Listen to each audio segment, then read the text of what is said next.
Okay. I will recognize our first witness, as I earlier said, Representative Jackie Speier. Okay. Mr. Chairman, thank you. Representative Speier represents the 14th Congressional District of California, member of Congress since 2013, and she's been the lead sponsor of H.J. Res. 38, which removed the ratification deadline. Congressman Speier, you have the 3- and 8-minute rule as well. Thank you, Mr. Chairman, and thanks to you and Chairman Nadler for this extraordinary, historic opportunity for all of us to speak on the ERA. 36 years since Congress had a hearing on this issue that affects every single woman and man in this country. I want to thank the ERA Coalition co-founders and co-presidents Carol Jenkins and Jessica Neuwirth, Feminist Majority President Ellie Smeal, National Organization for Women President Toni Van Pelt, actors and activists Patricia, Arquette, and Alyssa, Milano. This has been a lifetime campaign for many of us, a lifetime campaign. It doesn't start in 1923 with Alice Paul, actually. We have been an afterthought in this country since the beginning of this country. Back in 1776, when then-Congressman John Adams was going to work on the Constitution, it was his wife, Abigail Adams, who said, "Remember the women." We want you to finally remember the women. Without constitutional protection, pay disparities will continue to be allowed in this country because of the high obstacle of showing that there is intent to discriminate in order for a woman to prevail in court. This is real. 50% of the major breadwinners in families today are women with children.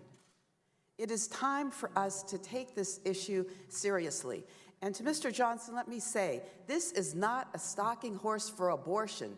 This is pure and simple 54 words that we want to add to the Constitution of the United States because every other industrialized country in the world already has it in their Constitution, except for the United States of America. I'm the co-sponsor of H.J. Res. 38, which is a bipartisan joint resolution co-sponsored by 185 members of the House of Representatives, including Senator Ben Cardin on the Senate side. This resolution removes the arbitrary deadline from the preamble of the original constitutional amendment. It recognizes that Congress is fully within its rights to adopt a new deadline as it has in the past or to remove it altogether. I also want to recognize that Congresswoman Carolyn Maloney's resolution to ratify the ERA is something I endorse, and we work hand in hand. Because of the absence of the ERA, it's a stain on our Constitution and our country.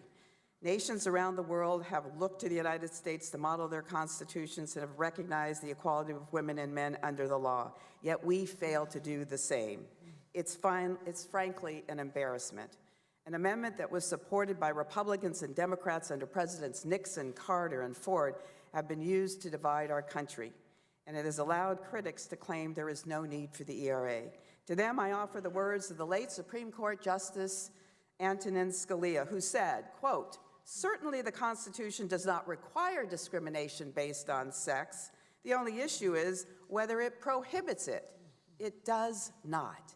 Now that should send chills down the spine of each and every one of us, that discrimination is not prevented against women in the Constitution of the United States.